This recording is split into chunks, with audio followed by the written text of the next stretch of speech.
Good evening, ladies and gentlemen. Welcome to another episode of Fake Accents Unite. I do apologise. It's been a bit of a rocky 6 minutes that we're late by.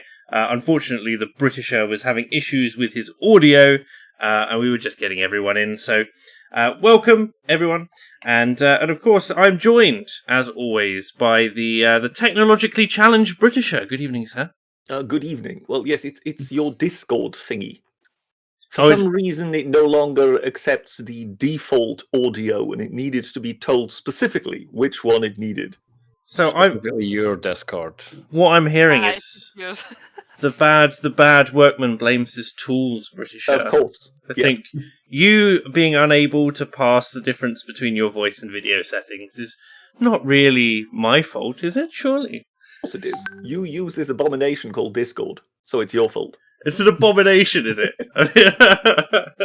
Well, I happen to think it's quite useful for the time being. We're also joined this evening, as you may have seen from the thumbnail and from the tags on Twitter and Parler, that we're also joined this week by regular guests Tailed Feature and Rose of Dawn. Welcome.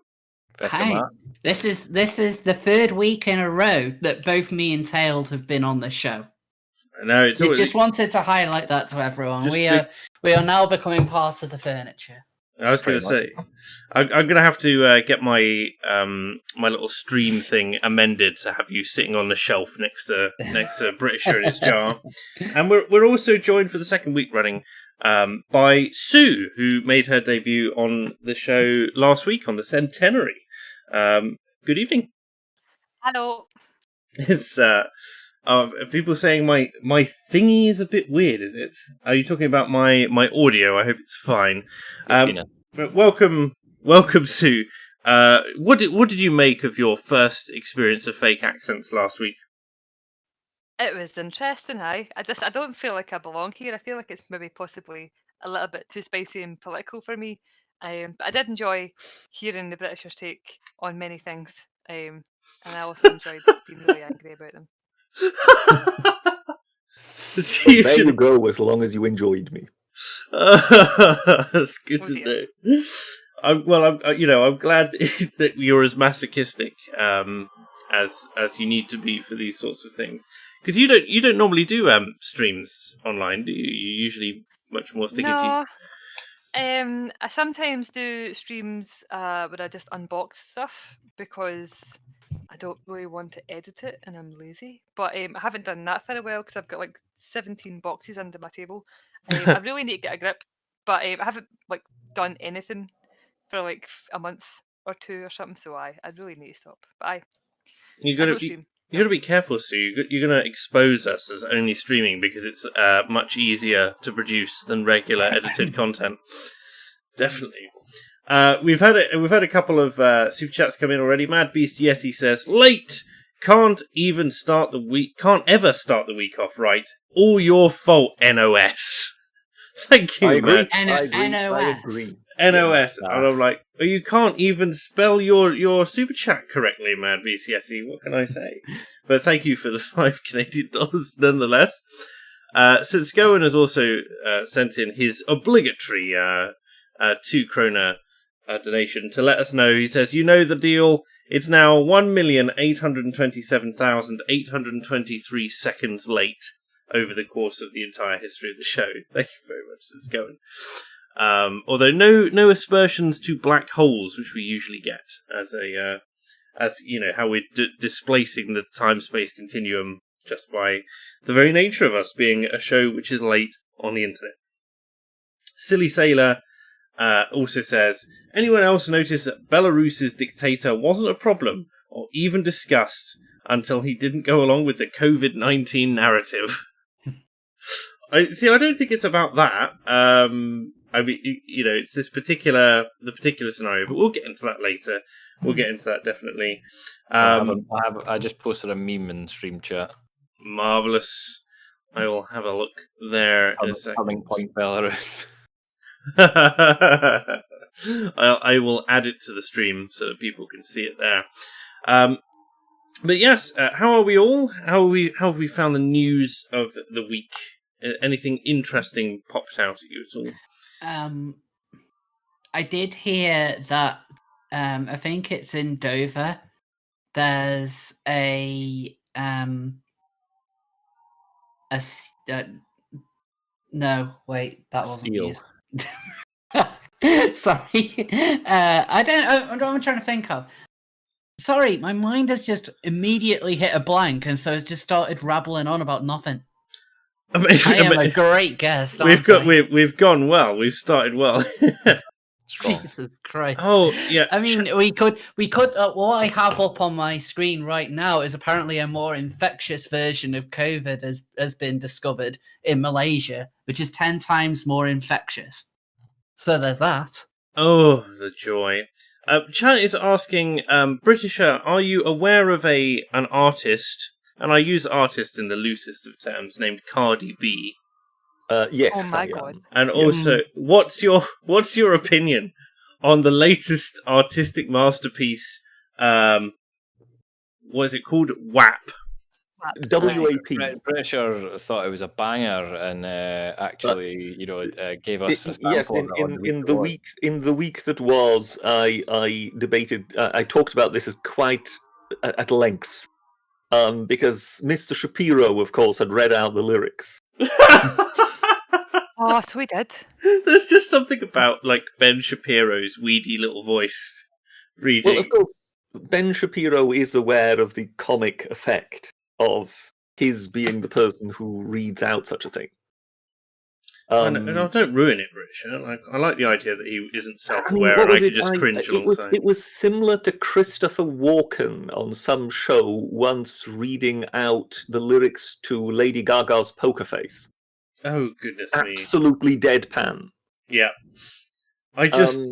Yeah. So, yes, it has a sort of a certain, humorous quality. You don't even need to do anything. You just need to read it out. And if you are sort of seen as this kind of totally straight-laced chap, as is Ben Shapiro, then it adds comedy to it, without actually needing to do anything. Indeed. It reminds me as well of, have any of you seen, who's the... I'm trying to remember the name of the chap. Well, while you're thinking about the name of the chap, I would like to say that the person to ask about WAP isn't really me.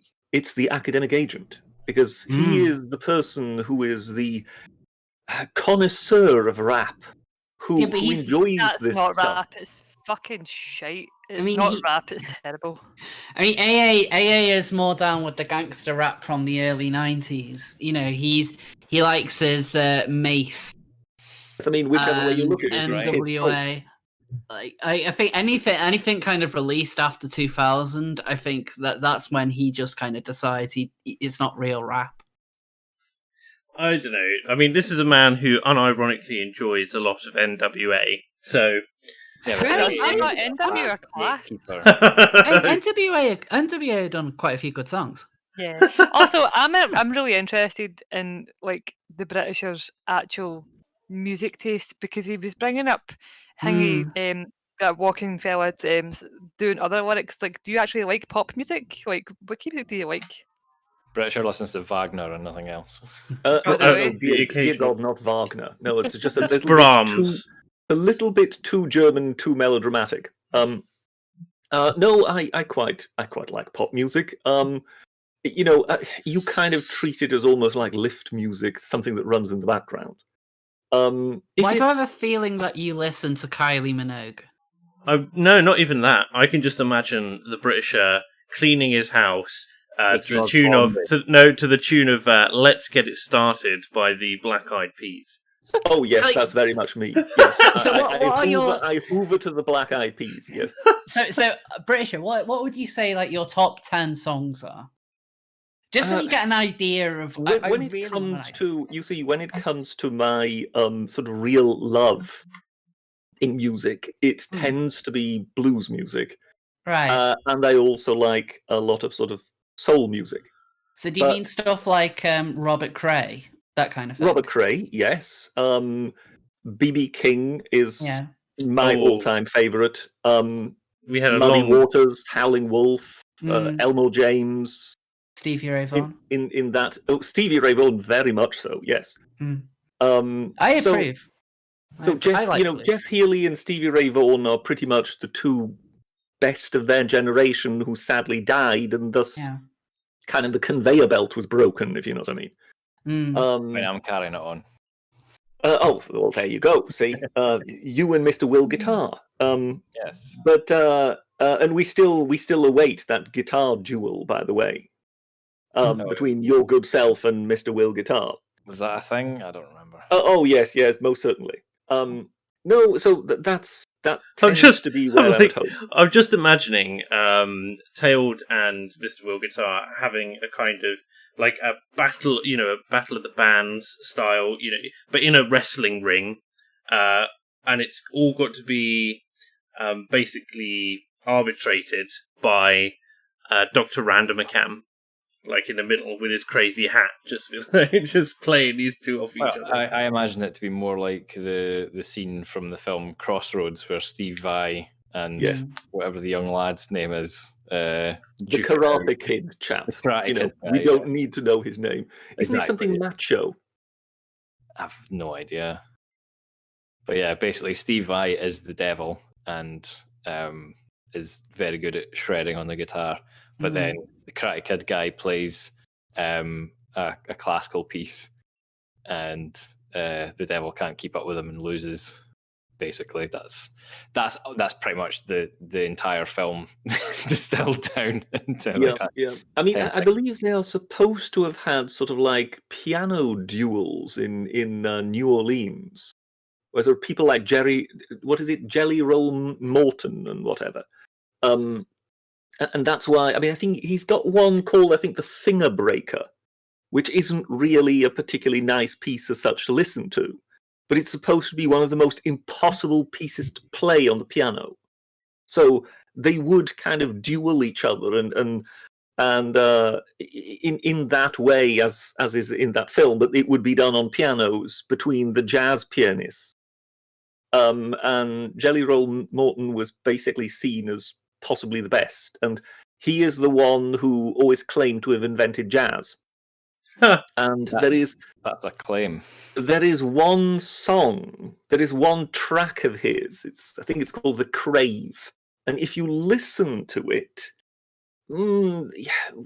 possibly one can see where he's coming from.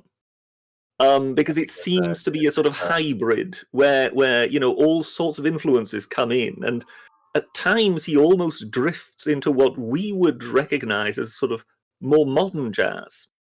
But this is a really early track. So it may well be that he of course claimed it to be him single-handedly, but it could actually, he was definitely most likely one of the contributing factors. Whether he was the soul man and people like Scott Joplin and whatever had nothing to do with it, that's another question. But yes, his famous claim was, "I'm the man who invented jazz." I listened to quite a lot of kind of dueling instruments kind of stuff. Chris Thiele is very good at doing that sort of thing. Oh, who could I hear in the background there? You said dueling, so I had to play dueling banjos, isn't it? Oh, I see. Oh dear. Whereas, what's your like a bit of Deliverance? Yes. Yes. What's your particular taste then, Sue? I never really stopped being 14 in my music taste, so I listen to a lot of metal. I listen to a lot of like new metal and stuff as well. Like Deftones are like my favourite band. But I don't know. Mostly metal-y stuff, really. Pretty boring. Fair enough. But Tailed doesn't listen to music, he just makes his own, as far as I understand it. Yes, even though they're all cover songs. And they're shh. No, you sent me something to do that you'd done. No, that is a cover song as well. Bloody hell. Can't help himself. So you didn't recognise what the tune was, then that's that's the key, isn't it? I did at the start, and I thought you changed it, but whatever. Nope. That's the key. You've just got to cover really, really obscure songs, Tailed, and then it's definitely obscure. But just about all of us here should recognise what the tune is. I'll maybe send it to you later. It's barely a song. It's not a song. It's just a thing, isn't it? It's not really. It's weird. It's an It's instrument. almost but similar the to what original- the Britisher was talking about, like elevator music. I would say it's similar to something like that. metal elevator music. Yeah. Yeah. At what point are you going to write Fake Accents Unite, like accompaniment music, Tailed? When you ask. Britisher,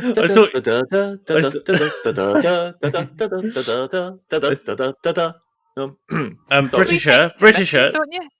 Britisher, that was a really good Adam's family. Yes. It was a really good demonstration of why I would never ask you to provide the accompanying music to a Fake Accents Unite.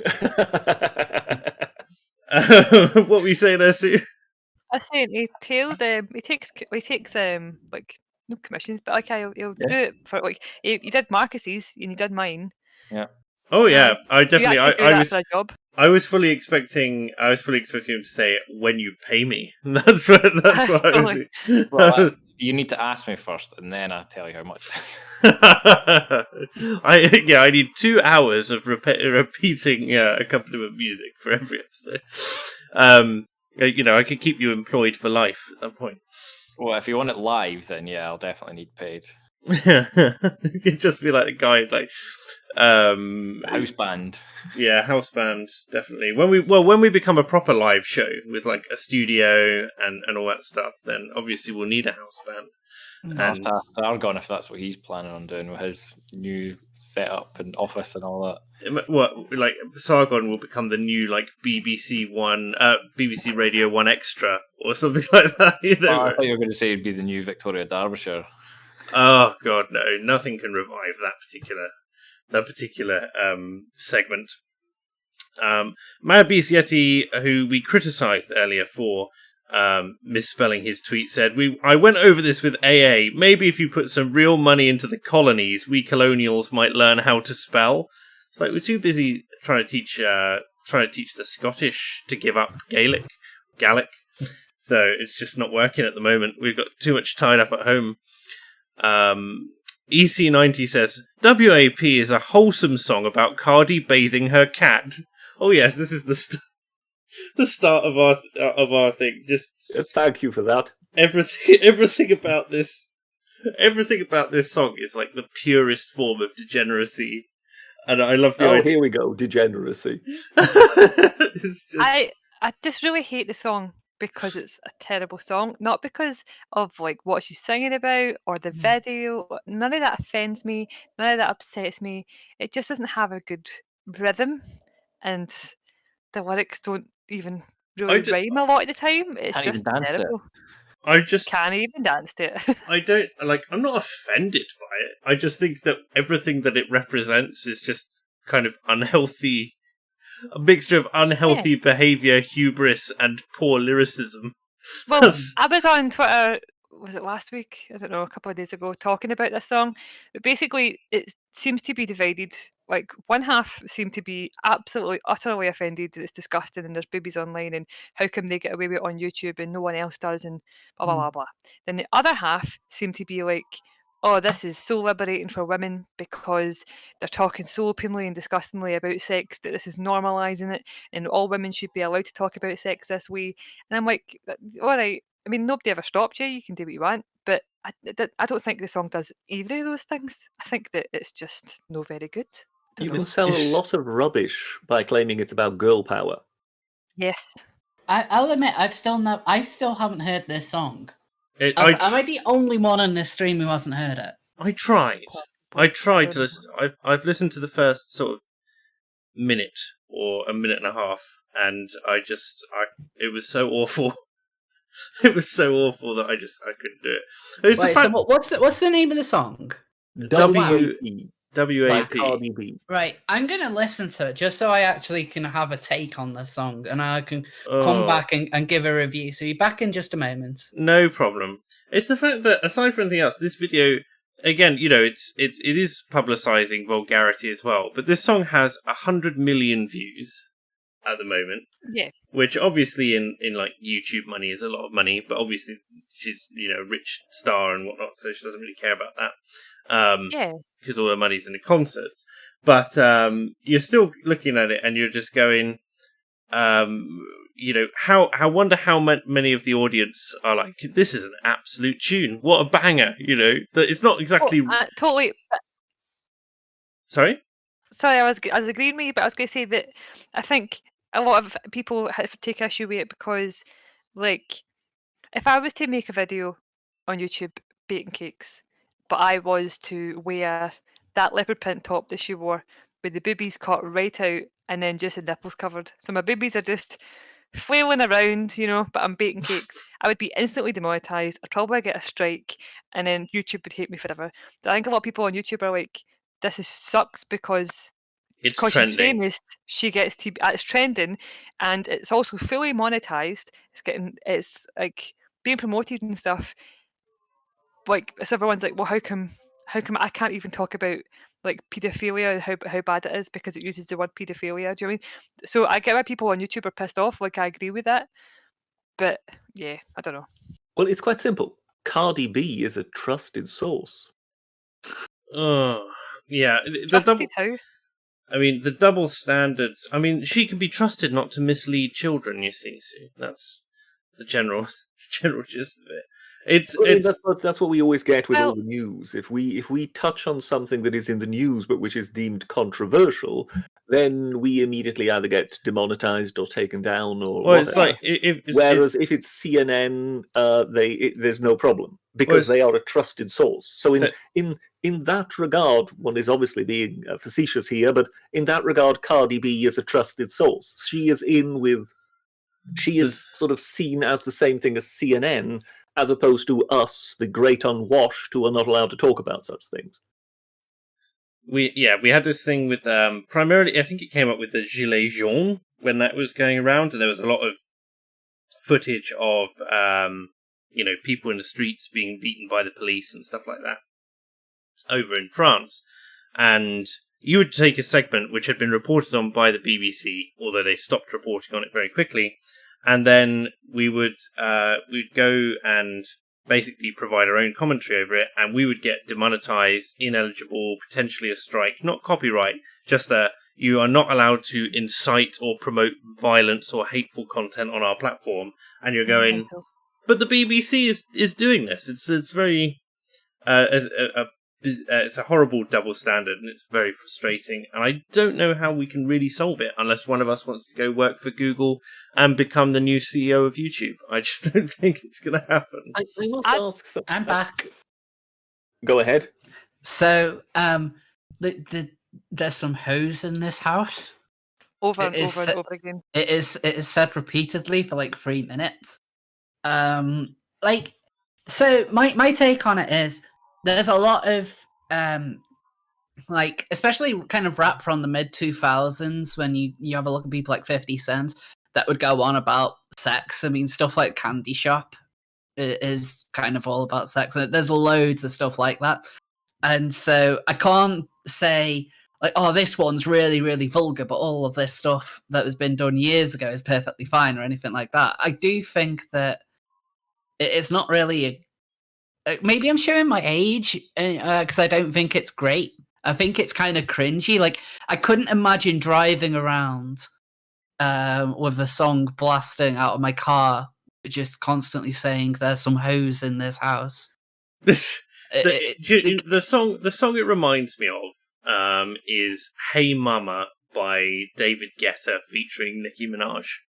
Oh, right. Sure, but this had her going in one of her verses, yes, I do the cooking, yes, I do the cleaning, plus I keep the na-na real sweet for your eating.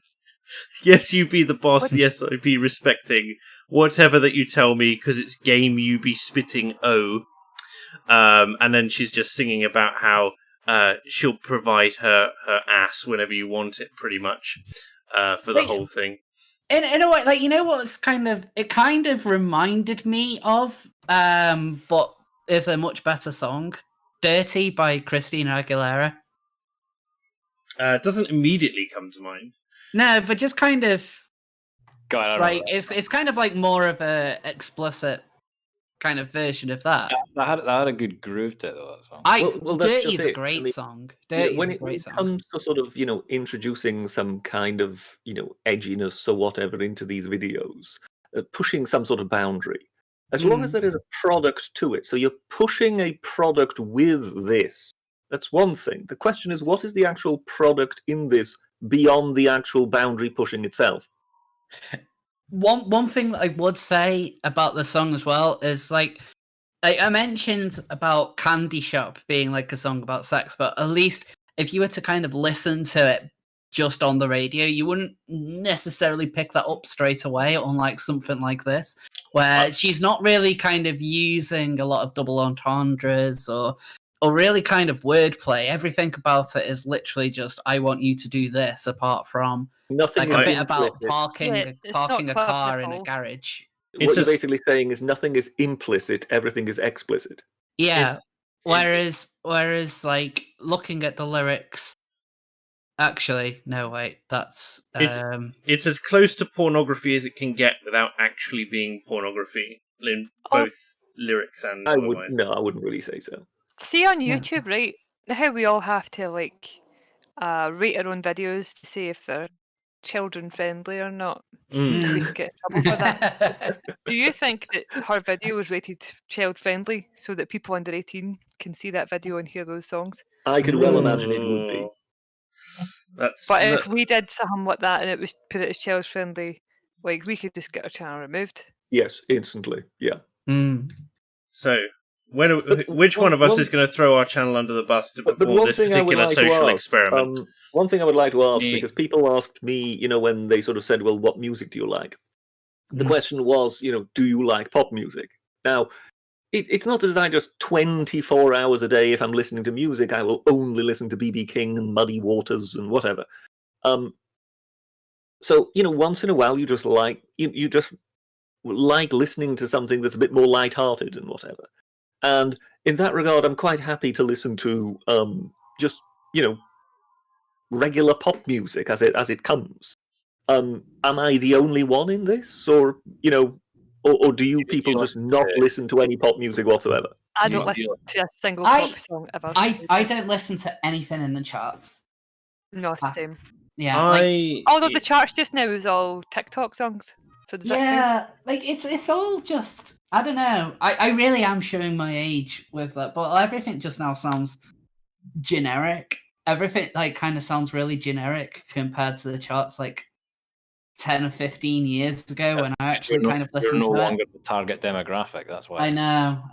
I just have a loop of the Alex Jones indie folk song 24/7, 365 days. No, I listen to a lot of at the moment I'm listening to a lot of like post-rocky kind of stuff. I wonder why. I wonder why. Sincerely, Polyphia, Deftones as well. And I'm listening to a lot of chill hop. I think like that's the only kind of real new genre of music that I've got into where I'll actually listen to new stuff, but that's not exactly mainstream. I also listen to a lot of kind of more folky kind of stuff, which is interesting. So I'm looking at my my Spotify list right now, and I'm just going, Gregory Alan Isaacoff, people like Chris Thiele, and Black Keys and stuff like that. I think that everyone should put in the stream chat their Spotify stuff. I need to get on Spotify. Like I just have what's it called? I just use Apple Music. Because I got like a free CDs for fuck's sake. But like I got I think my most listened to playlist at the moment is basically like if you could think of like chav dance music from the 2000s. It's like stuff like Scooter. Oh my! I there was a time like a year or two ago where I really got into Scooter unironically. And like I'm aware of like how brilliant some of the lyrics are. Like let me put the lyrics for How Much Is the Fish? Because that has some good lyrics. Imagine writing your like memoirs and being like, so I wrote this my lyrical masterpiece. How much is the fish? What about the Cheeky Girls? Remember them? Oh my goodness. That was the same sort of time. Yeah, alongside. Who were the ones who did I'm a Barbie Girl? Aqua. Oh, I love Aqua. I love Aqua. Aqua is brilliant. Didn't they do like they had another song which was fairly big? They had loads of songs. They had Dr. Jones, which I did a parody about Alex Jones on a long time ago. Amazing. Candyman was another one of theirs. Was it? Oh my goodness. Well, not the same as the Christina Aguilera song, which is also called Candyman. No. Can I just point out some of the lyrics from a Scooter song called Nostalgia? Pre-AM, the painted cow. Yeah, you ain't stopping us now. I am the junglist soldier. Come on, the rocket launcher stopped you. It's not a bird, it's not a plane. It must be Dave who's on the train. This is just... That's as good as I remember it. Yeah, that's flawless. Skippy, the rain won't come. Oh my goodness! I mean, it's just it's up there with "Oh Danny Boy," isn't it? Like, really, it's just one of my favorite Scooter lyrics is we are not monkeys, but we've got the key. Strong rhyme game there. All of this is still better than for the win. This is still better than WAP. That's all I love Europop. Like, there's just something about like the kind of the silliness. Don't care about it. Like, there's something inherently charming. And I think that the likes of Scooter kind of, really bring that up because, yeah, Scooter actually are good. Like, unironically, they are good. I will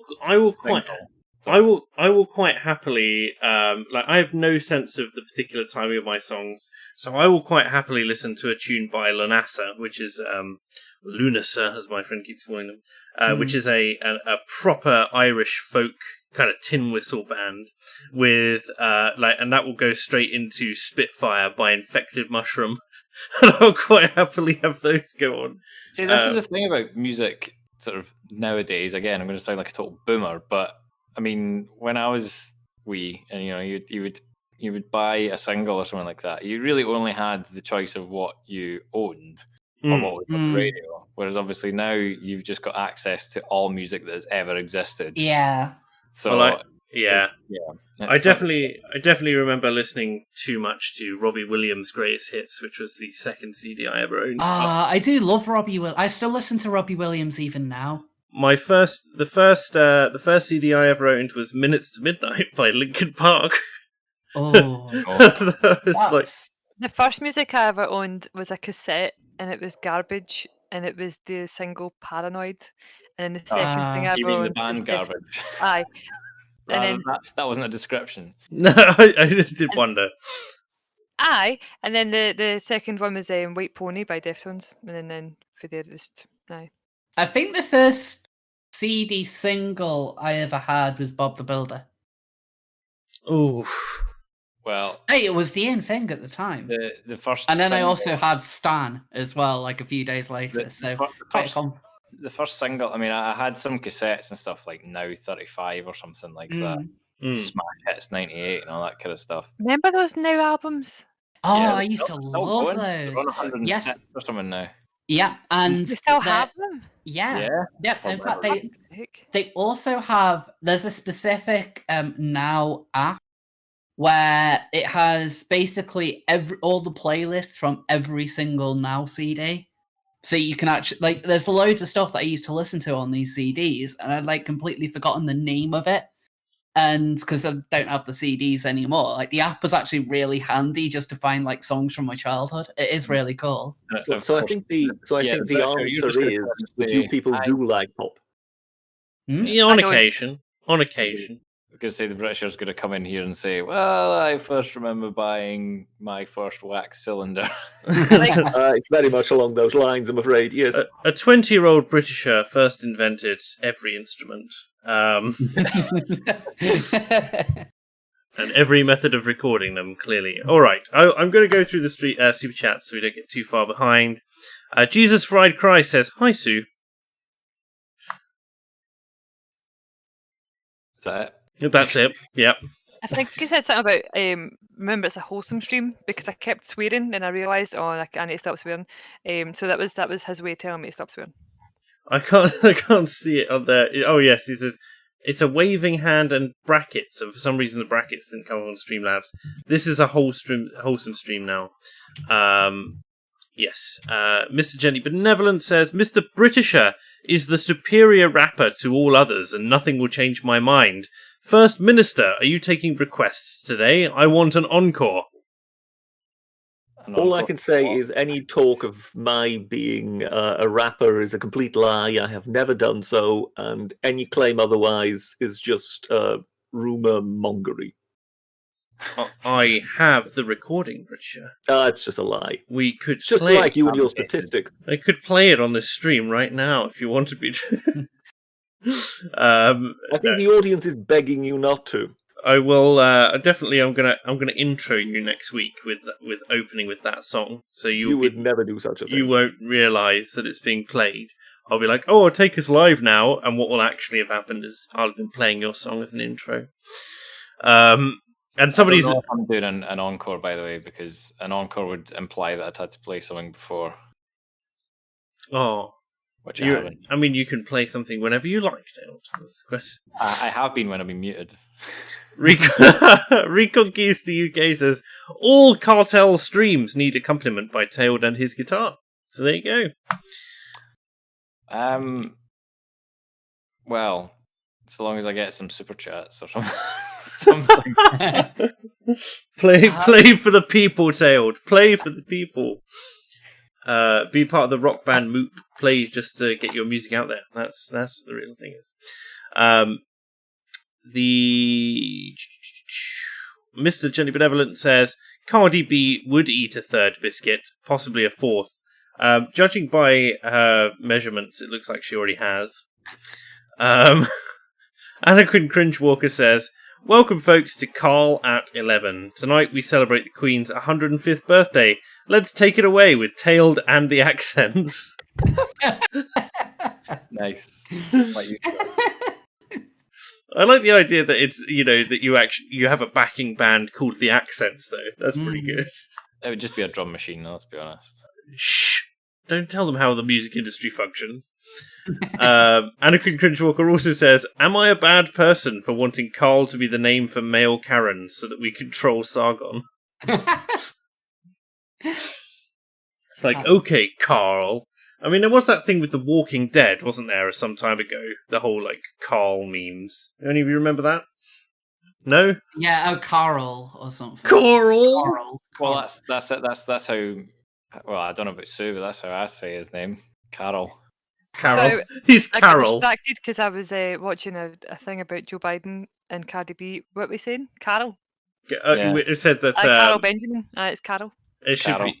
Carol Benjamin is now the name for male Karens, Sue. That's what we're saying. I heard that, but you can't help it if you're Scottish because you roll your R's, so there's already a R. Yeah, we add in those Svaravactic vowels. Sorry, say that word again? Svaravactic. I like that. I'm going to need that on repeat in your next track. I must admit, though, that I didn't expect to hear the name Biden and Cardi B mentioned in the same sentence on this stream. Yeah, so basically, there's a Twitter called Trump War Room, and that's just posted a clip of Cardi B talking to Joe Biden. It doesn't give you any context, but it's pretty obvious that they're talking about sex. And Joe Biden basically says, "I know about it. I've got so many kids and so many grandkids." But he got his number of grandkids wrong. He said he's got 5, when actually he's got 7. He doesn't even know how many kids he's got. God damn it. I'll put it in the stream chat thing so you can see it. That's hilarious. That's brilliant. But he just can't. The man is walking. I mean, he's a time bomb in and of himself. Like, he's going to croak at some point, but it's just like, how long does it go until we put the poor man in a home, you know? Oh, dear. So he can be visited by his 7 or 5 grandkids, wherever it happens to be. Joe. Oh, he. The fact that he looks confused in that picture. Every He's single. not well. He isn't. He is not well. Unfortunately, if I share this clip, unfortunately, you folks won't be able to hear it, but the audience will. So I'll hold off on that. But I'll post the link in the chat so that anyone who wants to have a quick mosey at it, then they can. The Reed Lavity says, I prefer the Ben Shapiro version of WAP. Oh yes, this reminds me of what I was going to say earlier about, you know, my favourite kind of funny voiced celebrities reading things that they really shouldn't. Gilbert Gottfried read 50 Shades of Grey. I remember that. Which is amazing. He's just going, I unfastened her bra! My favourite bit of that is like, it's like, holy crap, is this wrong? But holy hell, is this erotic? It's just the way he like looks at the camera while saying it. I can't remember the name of the channel. It was on College Humor or something like that. I think it's College Humor, yeah. Yeah, and College Humor, and at the end, one of the characters is listening to it in a waiting room or something. Yeah. And she just stops after he finishes saying something horrendous, and she just goes, "Oh, it's so hot." It's just. I love Gilbert Gottfried. He is good. Although I still can't get through him doing the aristocrats joke, which is just the worst joke ever made. Yeah, but it's like the aristocrats joke is. Like the whole point of it is just to be like to see how far you can get with like as outrageous as you possibly can. Like it's the kind of thing where like even at the time, like when he did the aristocrats joke on stage, like it was like I think like people kind of like this is like in the pre-canceling days. And people tried to cancel him for that. It's like I wonder what would happen now. Because like the aristocrats joke is something particularly with a lot of American comedians, it is something which a lot of them it's a rite of passage. Will do. It's a rite of passage, yeah. So I would be very interested to know whether or not that's still a thing nowadays, or whether that has been killed off due to sensitivity. I would assume it's been killed off at this point. Don't know. Something to look into for next week, presumably. Michael Kelly says we should create our own YouTube. Well, we're already seeing how that's failing, should we say. Although, you know, BitChute has some promise, provided it can sort its UI out and its search functionality. I do think that the decentralization of it is a good idea, but it's just unusable at the moment. So until someone creates a suitable front end for people, I just don't see how it's going to be viable. Mr. Gently Benevolent says, music peaked with "Where did you get that hat?" Oh, thank you for that.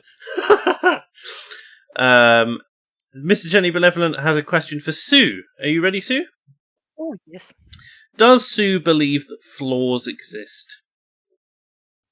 Floors? Yes. Yes, that's the English pronunciation with no R. Floors. Oh. Floor. Or if you're from Manchester, would it be a flare? Flare. A flare? Yes, I do. In many forms, I do believe that flares exist. There's a spectrum of floors, is that what you're saying?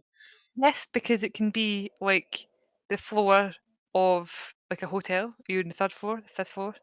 It could be the floor you walk on in your own home. Did you Like, think when you were invited on this stream you'd be asked to justify whether or not floors existed? That's my follow-up. You know, I'm absolutely fine with it because it's Mr. Gently and we're good friends. Oh. So I'll answer any of his questions. Oh, there you go, Mr. Gently Benevolent. I hope you appreciated that. Reed Lavity says, "You pronounced my last name correctly. Have $5 more. Thank you so much." How else would you pronounce that? Laverty. Leverte. I don't know how we could go with this. Leverte. Lavatory. I don't know. But thank you very much for that. I think he wants his $5 back. Yeah, I'm gonna say he's never gonna contribute again. What happens if on the internet you bring attention to something? That's what happens. Also, can I just stop and ask? Does everyone else think floors exist? I had to answer this question, but no one else did. Oh, this is a like Running thing, a running joke, a running kind of meme. Basically coming from another guest. Because first off, we had the question of whether or not stairs and steps were the same thing. Absolutely not. So it's like, can you go up the steps or up the stairs? Are these two completely interchangeable? Does one take precedence over the other? Do they really exist? Okay, so I have a question then. Go on. See, when you look at a window, because I got this from the Snark Tank podcast I was listening to today. If you look at a window, are you looking through the window or are you looking at the window? Oh, my head. Like, are you just looking at the glass or are you looking through it? I see. You're looking through it. Are you though? Because you're looking at it. Like you can. It depends what you're doing. Like you can look at a window and you can look through a window. These two are not. Yeah. These I'm not are talking mutually. about the window frame. Imagine the window's massive to the point where you can't even see the frame in your periphery. It's just window. So it's just a pane of glass, effectively. Yeah, because so right now my curtains are open, right, and it's dark outside. So if I look at the window, I'm actually looking at the window because I can't see outside. Well, what is it? Have I broke the British? I hope so. I'm confused. What is in focus? The window pane or the thing you are looking at behind the window pane? I So ignore it's the basically a surroundings, question of just your the focal glass. depth, isn't it? It's Because all. if you're not actually focusing on the glass in the window, then you're not looking at the window. Yeah, like right now, I'm looking through the window at the sky because it's kind of like orangey and dark. So I'm looking through the window of that. But if there was absolutely nothing to focus my eye on, and I'm literally just looking at the window, then I would be looking at the window. But if you're still trying to focus on something through the window, then you're looking through the window. Aren't you by looking through it? Aren't you technically still just looking at the window? Yes, but that's not what I'm actually looking at. Why not Oh, both? Look at the window. Like technically, I'm also looking at a radiator because that's in my peripherals. Well, So- put it like this. Put it like this. I think sort of if you look at it sort of purely through semantics, a third party could mistake you for looking at the window. Yes. But you could never mistake yourself for looking at the window if you're actually focusing on a tree somewhere in the countryside behind the window. Yeah, but the window is between you and the tree, so you're looking at the window. I'm looking. I look at it this way, Sue. I have two eyes. One of them is looking at the window, and one of them is looking out the window. I feel sorry for you. In that case, are you looking at the air between yourself and the window? Yes. You thought I was going to say no. Are you actually looking? Are you looking at the cornea that if covers there your is- eye? if there I'm is a looking wind through dust, blowing, I'm looking through sound waves, I'm looking through all that fucking If- bullshit, and I'm looking if- at my window. So in You that don't case, have See you the can stuff never behind look. it. So in that case, you can never look at anything because you're looking at everything. So if anyone asks you, "What are you looking at?" like the only answer you could give is just everything. Well, let's. But then let's when you face it. say what are you looking at, some people just go, "Oh, nothing." You're clearly looking at something, but you say the nothing. draft in So that it's very room. similar. So So what if you're there is a draft in that room, then the air you might be looking at might actually be situated elsewhere within a second or so. Yes. If you test its logical conclusion, we don't know we can even look because we can't even disprove whether or not we're just brains in jars. Does the window exist? Is that what you're saying? Exactly. It definitely does exist because I paid for it. What is even money? What? Truly, we have reached the pinnacle of conversation of this fake accent. I was just trying to involve myself because you asked me if floors exist. Yeah, it's true. It's true. No, I'm Yeah, glad you did. Fake Didn't accents. bargain for that, did you? Fake Accents is not and has never been a current events show. Fake Accents has always been made all the more charming by the more ridiculous tangents that we have. now that we've exhausted all of the Britishers' anecdotes on the Romans, we clearly have to move on to whether flaws exist. I'm assuming, of course, that your next hit single, Sue, with Tailed on accompanying guitar, will be WAW, or Wet Ass Windows. When I'm cleaning windows. No, it's already been done. Is this where I need to come up with... Go ahead. Do Windows exist? Da-na-na-na-na. Don't know. But anyway, I can't sing at all. Maybe maybe Marcus and Taylor could do a wee song together. That'd be good. Do you think Marcus can sing? He can sing a fair bit better than me. I mean, neither He used me... to be in a band, in fact. Marcus used to be singing in a band. Was he not a growler, though? He was a growler, aye, but it's still a song. Does Just think it'd be footage that. does footage of Marcus in a band exist? I don't know. I've never seen it. Can I just like Probably on VHS somewhere. can I acquire this footage for reasons? There's footage of him on YouTube as a child on an episode of Taggart. Amazing. Oh, I've seen that. Yeah. Oh yes, But I don't know about being in a band. I think he revealed that one, but I didn't know he'd been in a band. The last time I heard Marcus sing, we were singing that Alex Jones folk song at midnight on an empty street in London at the top of our lungs. So it was kind of a weird scenario. He is unironically quite a good singer when he actually does sing. But like I know that he was a growler in that band, but he actually can sing. I'll trust you. I'll trust you. Is this where I need to come up with an anecdote on Roman floors? Yes, Roman windows. or mosaics, or something to that effect. Well, I would have one, but I'm now not going to tell you just to spite you. Oh, Britisher, of course.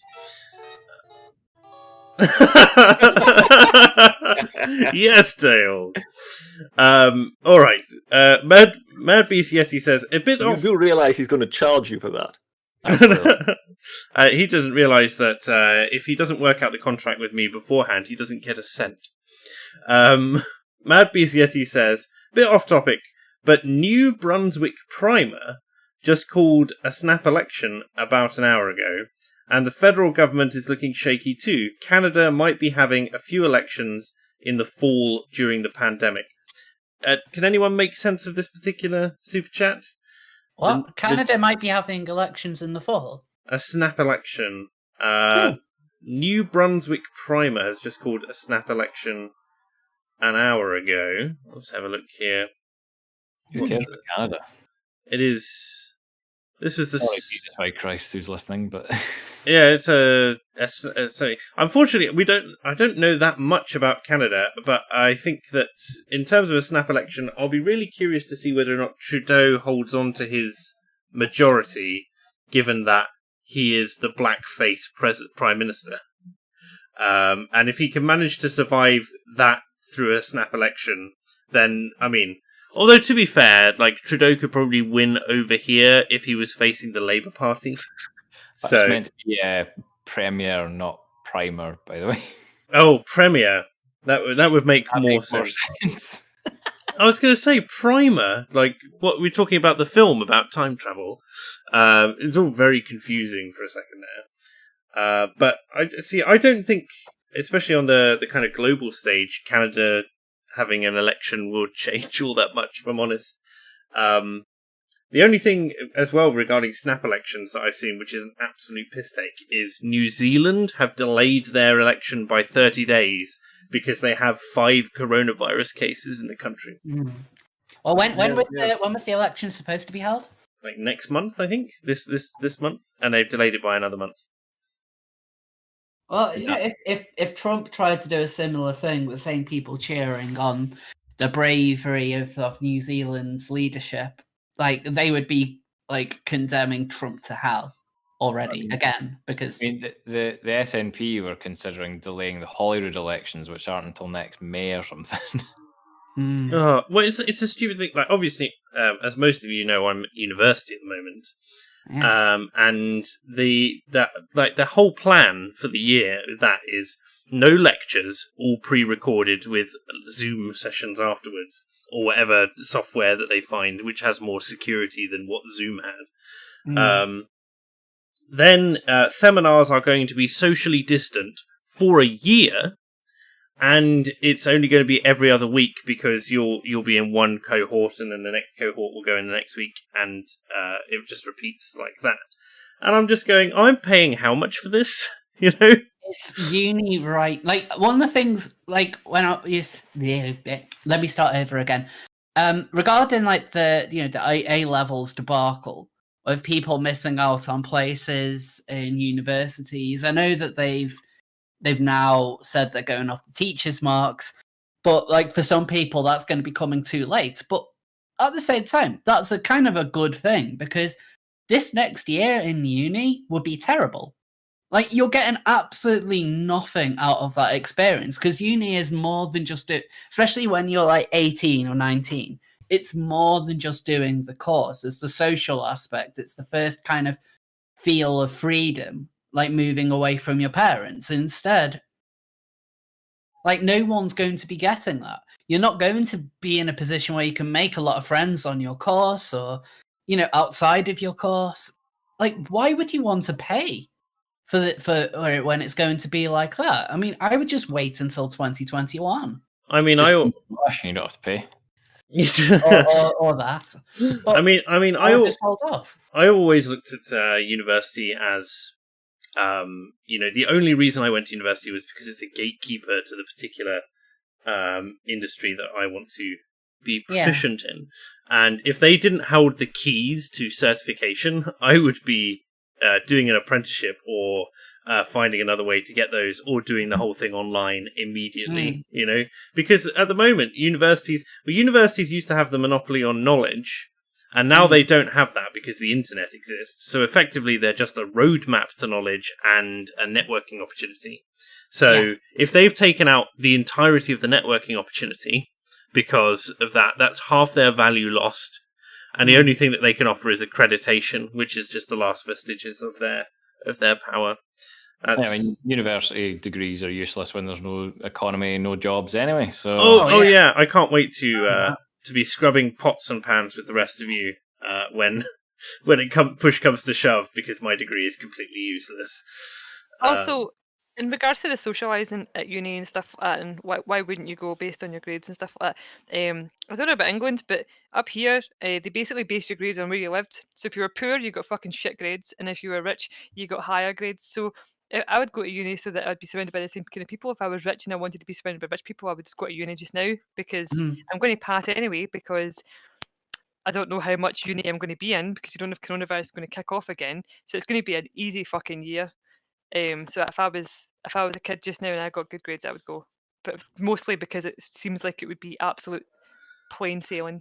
But it's totally corrupt and it's terrible. It's absolutely terrible how they graded those. Or they used an algorithm. They did exactly the same, and it's not. They did exactly the same with the uni grades for my last year, and so I was getting a first anyway, so I didn't mind. But the fact of the matter was, there were like loads of people saying, "Oh, my life has been really impacted by this, so I really need the like boost that this algorithm is going to give me." And this isn't just. It was kind of like a reverse of the downgrading algorithm. It was, they upgraded a lot of people's scores by 3% across every module, because that's the way it came out. Hold on, so see, uni it's based on just computerized algorithms. It's not based on your tutor being like, no, well, they would have got this. The same as like schools, it's based on the teacher telling them what they would have got. You don't get predicted grades for a start. So what you end up doing is you take the exams, which is usually an online exam or an essay for my particular course, and then what ends up happening is they look at the last 5 years of results, and if the year as a whole did better or worse than that, if it did better, they get downgraded, and if they did worse, they get upgraded. And because they expected, due to COVID, everyone to do worse, everyone's grades got upgraded by 3% on average across varying different modules. And thankfully, I didn't get downgraded on any results, but I was, everyone was kind of bricking it. And you had lots of opportunists going, like, if they don't upgrade my score, because it's like, no, it's a performance-based exam. For goodness sake, it doesn't matter about your life